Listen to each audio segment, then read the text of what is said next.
Today, we will talk about why are Filipinos such short-term thinkers. You will notice this if you live in the Philippines and have to deal with Filipino people regularly when you have to purchase something or have any type of service provided. It makes you scratch your head. And BRW asks the same question. 3 years ago, my wife bought a cabinet from Shopee. She likes to put things together, but this time she was in over her head. I asked the security guard of our subdivision to find a laborer to put it together. I knew he'd charge me more because of my race and my house, but when he said 3,500 pesos to put together a cabinet, I almost flipped out. I motioned for him to leave and finally argued him down to 800 pesos, which was still too much. But here's the thing. We have a guy now that does stuff for us. He charges fair prices. And I've recommended him to my friends, and he has so much work, he turns people away now. I don't get why so many people here don't think of the long-term picture.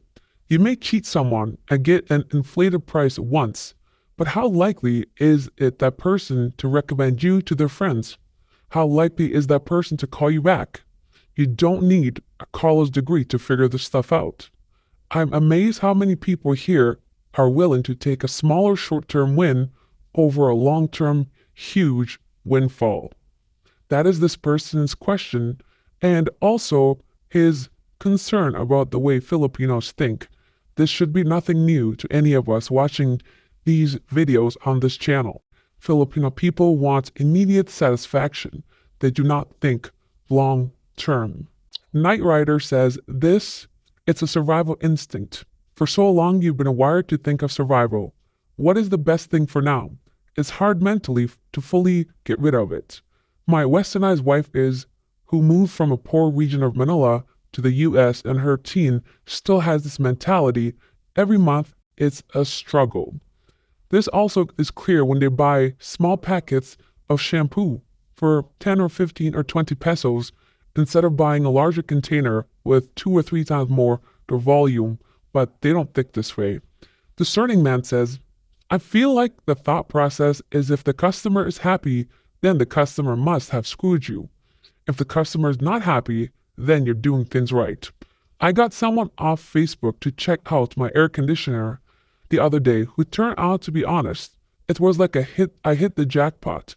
The 2 people who visited before him were experienced professionals for decades and said I needed a new motor worth 9,000 pesos. And around 3,000 in labor.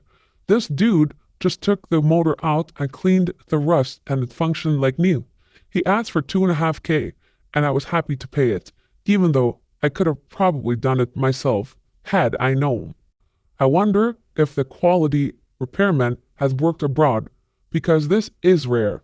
The other clowns would consider him an idiot for doing a good job for a fair price. The normal attitude is they can't win unless you lose. And screwing over a customer makes them feel clever. That is a great explanation and summary of how Pinoys think. If you are happy, it must mean they are losing. Busybody Visa says, I paid a driver 3,500 pesos to take me to a golf course and then to SNR afterwards. That's very much above the market rate for my area.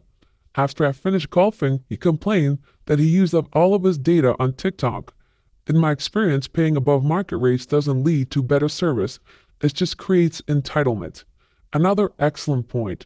Let's not mention the fact that you got ripped off paying 3,500 pesos.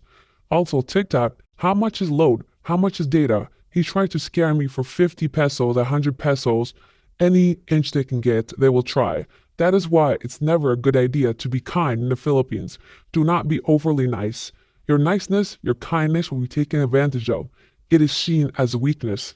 This is actually a concrete jungle, and you need to survive. Danger Second says, they consider this weak.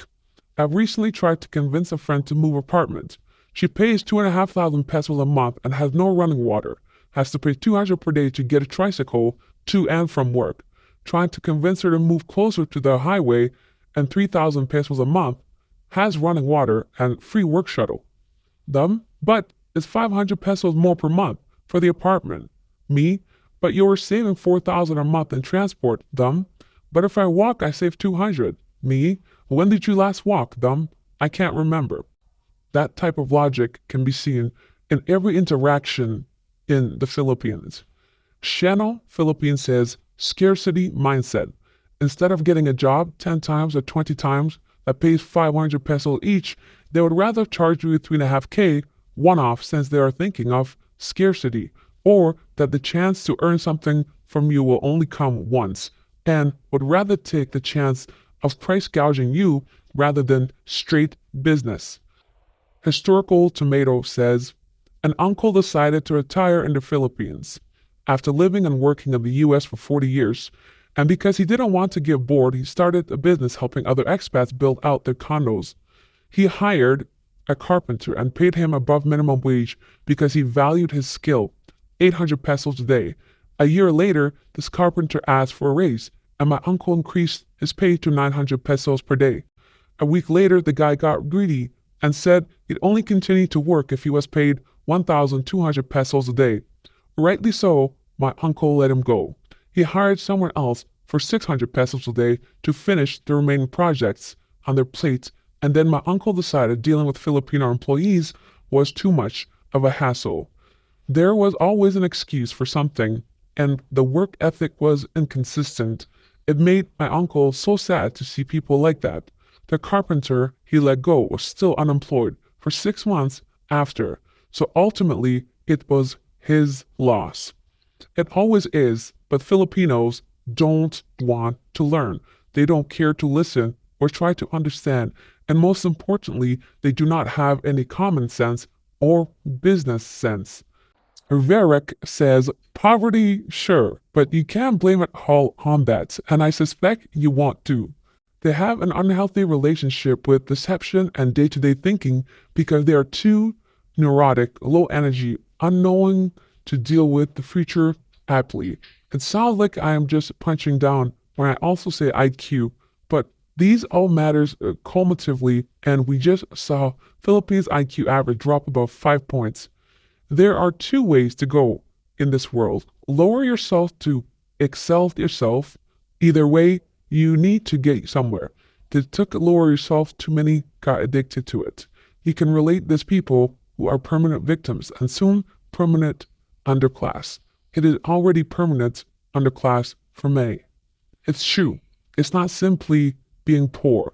It's having the attitude of being poor and trying to scam other people.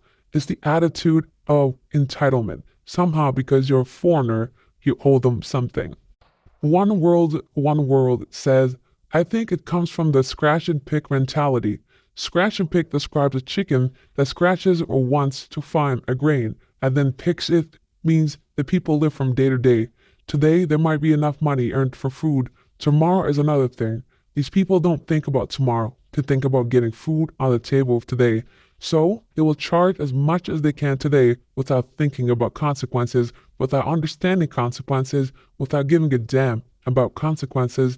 They have never learned to develop long-term thinking and planning because they never had a resource to implement that kind of planning. Blame everyone except yourself. That's the mentality in the Philippines. It's everyone else's fault. The government, the colonialism, the flooding, typhoons, any excuse except for the fact of looking at yourself and understanding somehow that you are the actual problem. The best comment from the video of a man not knowing whether his girlfriend is 44 or 26 years old is from Vincent.